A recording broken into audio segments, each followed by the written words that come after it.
Oi, gente, tudo bem? Vamos lá, então, com a parte do sistema nervoso, tá?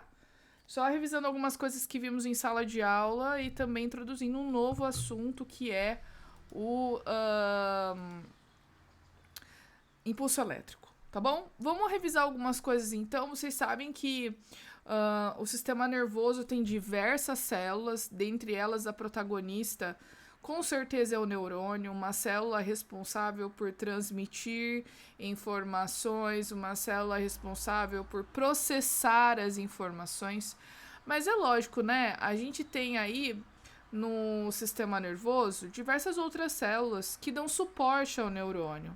Né? A gente tem aí os astrócitos, os oligodendrócitos, células de Schwann, enfim, vários tipos de células que são importantes para dar suporte, nutrição, produzir estruturas que estão no neurônio.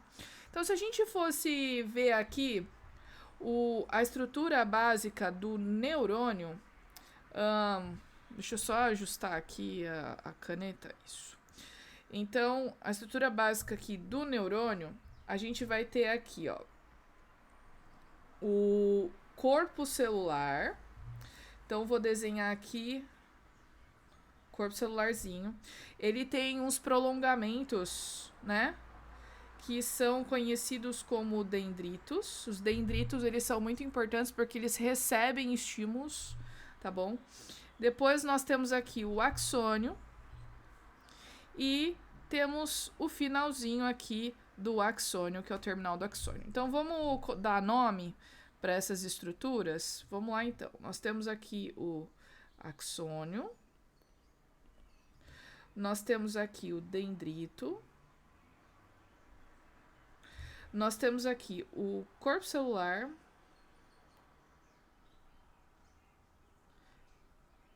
E temos aqui o terminal do axônio.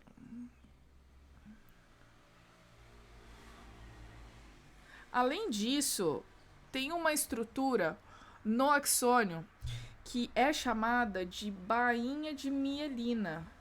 E eu vou desenhar aqui. Por quê?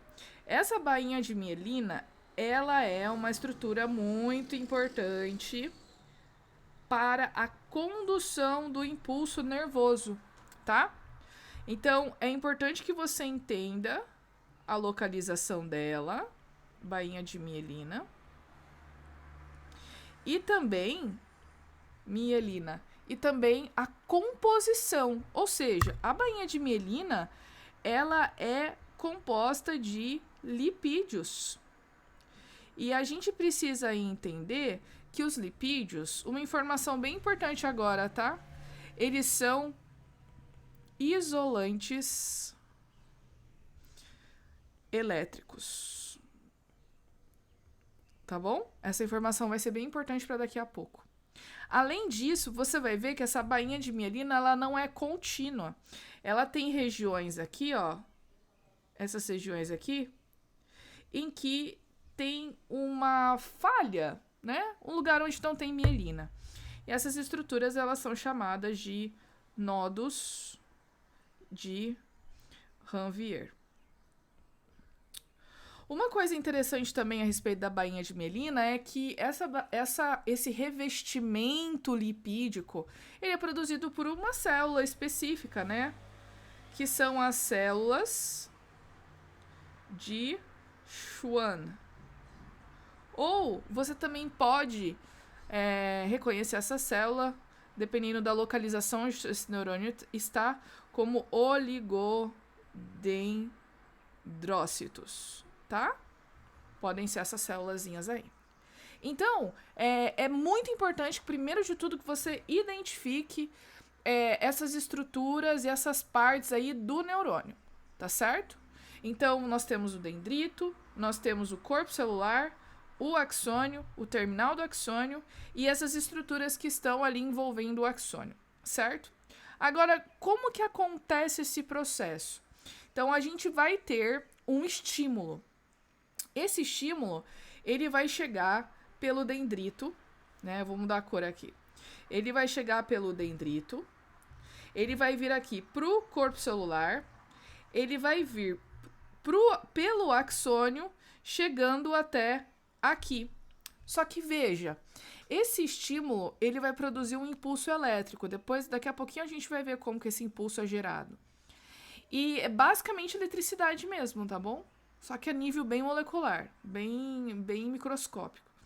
Então, lembrando que o lipídio, ele é isolante elétrico. Então, nos lugares onde tem mielina, esse impulso elétrico não vai passar. Ele vai passar pelos lugares onde estão os nodos de Ranvier. Então, esse impulso, ele vai ser saltatório. Isso confere... Deixa eu passar aqui mais para cima, ó. Impulso saltatório. Isso é importante porque isso confere velocidade à transmissão desse impulso, tá bom? Então é importante que você entenda que esse salto que esse impulso faz aqui acontece justamente por causa da bainha de mielina e faz com que ele seja mais rápido. Tem algumas doenças, como, por exemplo, esclerose lateral amiotrófica e outros tipos de esclerose múltipla, etc., em que a pessoa ela vai perdendo a capacidade de produzir essa bainha de mielina. Consequentemente, a condução do impulso nervoso fica prejudicada. Só que aí o que acontece? Esse neurônio ele precisa se comunicar com o tecido, ele precisa se comunicar com o músculo, né? Porque é o neurônio que leva a mensagem para o músculo contrair. Então, como é que isso vai acontecer, né? Vai acontecer da seguinte forma. Faz de conta que a gente está fazendo aqui um aumento e aí a gente está vendo um terminal do axônio, tá? Então, a gente vai ter aqui uns lugarzinhos. Deixa eu diminuir o tamanho dessa borracha que está muito grande. Então... é como se fossem canais, né? Aqui no terminal do axônio. E aí, o que vai acontecer? O axônio, ele libera substâncias químicas. Essas substâncias químicas, elas são chamadas de neurotransmissores. É como se fossem hormônios do sistema nervoso que vão provocar uma determinada função, um determinado estímulo. Vamos imaginar que nós temos aqui o músculo, tá bom? Então, a gente tem aqui as fibras musculares, né? Vários núcleozinhos aqui, as estrias, aquela coisa toda, né? E eu preciso fazer esse músculo se movimentar. O que vai acontecer? Eu vou ter aqui, ó, a liberação de vesículas com os neurotransmissores. E veja, dependendo do estímulo e dependendo da função e do que aquele neurônio vai provocar, esse neurotransmissor pode ser diferente. Por exemplo, a endorfina é um neurotransmissor, a dopamina, a serotonina, a acetilcolina, assim como a noradrenalina, que tem a ver com a contração muscular, são neurotransmissores que vão provocar a resposta no músculo. Como? Mais ou menos assim, ó. Eu tô aqui trazendo o neurotransmissor, ele é liberado nesse espacinho que é chamado de fenda sináptica, tá? Fenda sináptica. E dessa forma, eu tenho aqui o neurônio pré-sináptico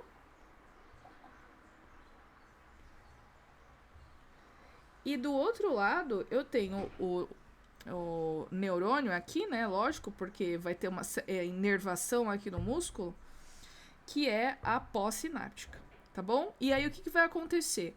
Esses neurônios, eles vão ser liberados aqui nessa fenda sináptica e as células, elas vão ter receptores que são específicos para esses neurotransmissores.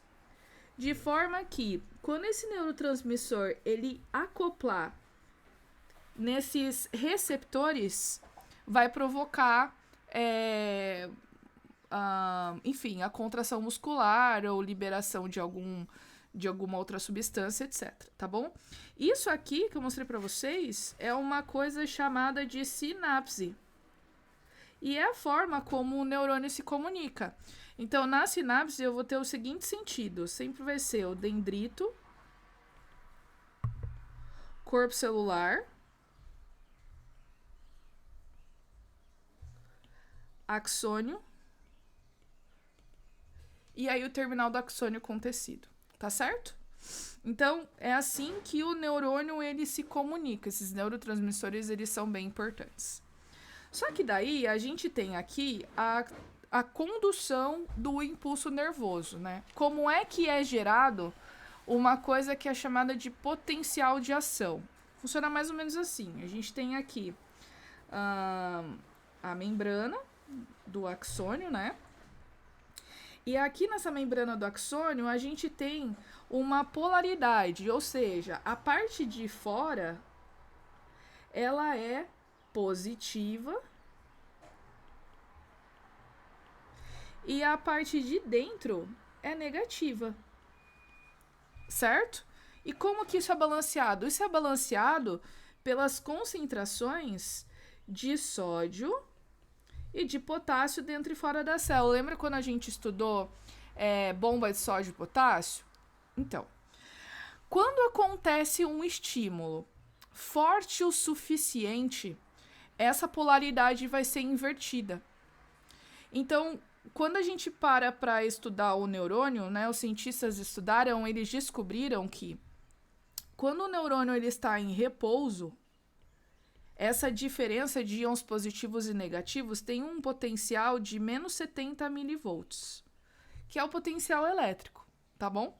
Quando ela está em repouso, quando não está sendo usado. Agora, quando vem esse estímulo forte o suficiente, o neurônio que tem esses canaizinhos aqui, esses canaizinhos eles vão se abrir. E aí vai ter entrada de sódio na célula. Esses canaizinhos eles se abrem. E aí vai entrar sódio na célula. Lembra que a gente estudou que dentro da célula tem... fora da célula tem mais sódio do que dentro, né? Então vai entrar sódio... Cacete. Aqui. E aí o que vai acontecer? Como tá entrando um íon positivo para dentro... essa polaridade vai se inverter. Dentro da célula vai ficar positivo. E aí, esse estímulo vai fazer com que o potencial elétrico vá até mais ou menos 20 milivolts. E aí, o impulso elétrico, o sinal elétrico vai ser gerado. E aí, ele vai ser transportado. Ele vai ser transportado ao longo do neurônio. Quando esse potencial elétrico ele foi gerado e ele começa a caminhar, aquele lugar por onde ele passou volta, o sódio sai e ele volta a estar no estado de repouso, tá bom? E é assim que o impulso elétrico ele vai sendo propagado. Agora, como que eu encontro isso em questão? Dessa forma, ó. Peguei uma questão aqui pra gente fazer. Questão do Albert Einstein. Diz aqui, ó, os gráficos mostram duas situações relacionadas às respostas neurais desencadeadas por estímulos somáticos. O gráfico 1 mostra as respostas à dor de dente em 5 grupos de pessoas. 4 grupos recebem diferentes analgésicos, K, Y, Z e W, e um grupo, que é o controle, recebeu o placebo. Os 5 grupos foram monitorados ao longo de 8 horas, quanto à sensação de alívio da dor de dente, quantificada por meio de uma escala que varia de 0, correspondente à ausência de dor, e 10, a dor intensa. O gráfico 2 mostra a resposta de um neurônio sensorial a um estímulo. Então, vamos lá ver. Considerando o gráfico 1, então a gente vai olhar apenas esse gráfico aqui. Quero saber qual dos analgésicos teve maior eficiência no alívio da dor do dente das pessoas, certo? Então, aqui... a gente precisa analisar o gráfico. Quem é que teve um alívio da dor num tempo mais rápido? E quando a gente para ver as curvas do gráfico, o analgésico W foi mais efetivo, foi mais eficiente no alívio da dor, entende? Aí depois ele pergunta o seguinte, ó, qual que é o órgão do sistema nervoso central onde a dor é interpretada? A dor, ela é interpretada no cérebro, tá? Certo? Agora, vamos lá ver, ó, o gráfico B. Considerando o gráfico B, que é o número associado à curva indica o período de abertura dos canais de sódio presentes na membrana plasmática de um neurônio sensorial estimulado, agora a professora tem que ler a pergunta, né? Vamos ler a pergunta, ó. Que número associado à curva indica o período de abertura dos canais de sódio presentes na membrana plasmática de um neurônio sensorial? Vamos lembrar aqui no esquema que eu fiz, ó. Quando a gente tem o período de repouso, tá a menos 70 milivolts. Repouso é que não está tendo a condução do impulso nervoso e nem teve o estímulo. Então, o repouso aqui no gráfico constitui o número 1. Ó, menos 70, tá vendo? Aí, o que acontece? Quando tem a despolarização da membrana, é porque teve o estímulo, o canal de sódio abriu, o sódio entrou, inverteu a polaridade da membrana. E aí ele vai subir, ó. Subiu aqui no número 2, tá vendo? Foi a 30 milivolts positivos, estava negativo, foi positivo. Aí o que acontece? Depois que teve a despolarização, gerou o impulso, a tendência é voltar ao normal. Lembra que eu falei que no lugar onde já passou o impulso, ele volta ao estado de repouso? Então, ele vai voltar no 3 ao que ele era no negativo, tá bom? Então, a pergunta é: que número está associado e que indica a abertura dos canais de sódio? O número que indica a abertura do canal de sódio é o número que indica a despolarização na membrana, que é o número 2, tá bom? Aí, em relação ao potencial da membrana, explique o resultado que deve ocorrer caso um neurônio esteja sob o efeito de um analgésico eficaz. Bom, o que acontece? O analgésico, ele precisa manter o canal de sódio fechado, porque se o canal de sódio ficar aberto, o impulso nervoso é transmitido e a pessoa sente dor. Então, se o remédio mantém esse canal de sódio fechado, o impulso não é transmitido e a pessoa não sente a dor. É mais ou menos assim que funcionam os remédios, tá bom? Fácil, questão aberta, você só precisa saber como que funciona a geração e a condução do impulso nervoso. E aí a gente vai fazer mais algumas questões. Vamos pegar ali o exercício, vamos pegar a apostila. E a gente vai vir aqui para a página 38, exercício 4. Tá aqui, ó, na tela para vocês, ó. A produção e a transmissão do impulso nervoso dos neurônios tem origem no mecanismo da bomba de sódio e potássio, que nós comentamos.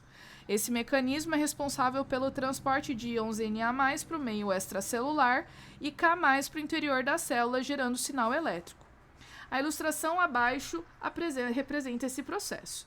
Aí fala aqui do axônio, de algumas células nervosas, que é envolvida pela bainha de mielina, a membrana plasmática rica em lipídios, né? A composição da bainha de mielina permite que ela desempenhe a seguinte função. A. Isolar o impulso nervoso? Bom, o impulso nervoso é um impulso elétrico. A gente viu que o lipídio é isolante elétrico. Então, a resposta é a letra A, tá bom? Isolar o impulso nervoso. Deixa eu só fazer uma coisa, que eu abri aqui o livro de professor. Deixa eu abrir o livro de aluno para vocês não receberem um spoiler na hora de fazer os exercícios, né? Deixa eu tirar aqui o som. E aí a gente vai procurar aqui, ó, cadê? Aqui, tá? Vamos fazer o exercício 5 aqui também. Analise a figura a seguir que mostra a estrutura de um neurônio e assinale a alternativa que corretamente se refere aos dendritos. Lembra que os dendritos são ramificações do corpo celular, tá? Então vamos lá. Qual que é a função do dendrito? Transmite o impulso nervoso do corpo celular para outros neurônios ou para órgãos efetores.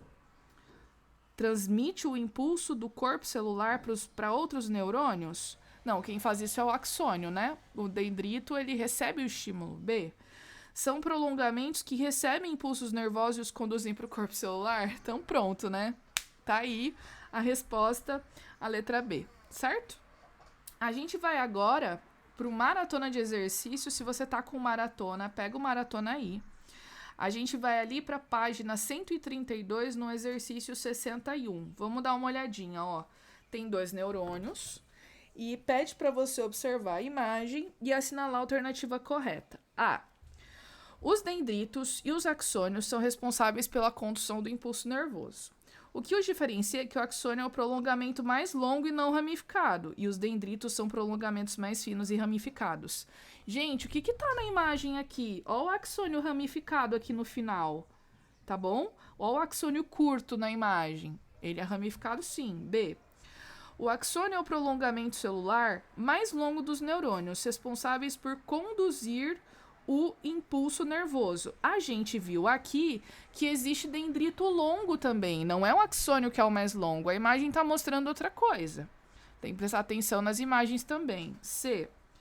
Os dendritos e os axônios são caracterizados por conduzir impulsos nervosos e não pela sua morfologia. Sim, lembra que a gente viu? Dendrito recebe o estímulo, o axônio conduz do corpo celular. O dendrito leva o impulso, o estímulo para o corpo celular, que processa a informação, forma o impulso nervoso, vai para o axônio até chegar no final do axônio. Assim, os impulsos nervosos são transmitidos na direção do corpo celular, dendritos, e conduzidos a partir do corpo celular através dos axônios. Sim, essa é a nossa resposta, tá certo? Então é isso, espero que vocês tenham entendido. Se não entendeu, vê o vídeo de novo, tá? Às vezes a gente precisa ver umas 2, 3, 4, 5, 6, 10 vezes para poder entender. Tá certo? Qualquer coisa me procura por aí. Abraço.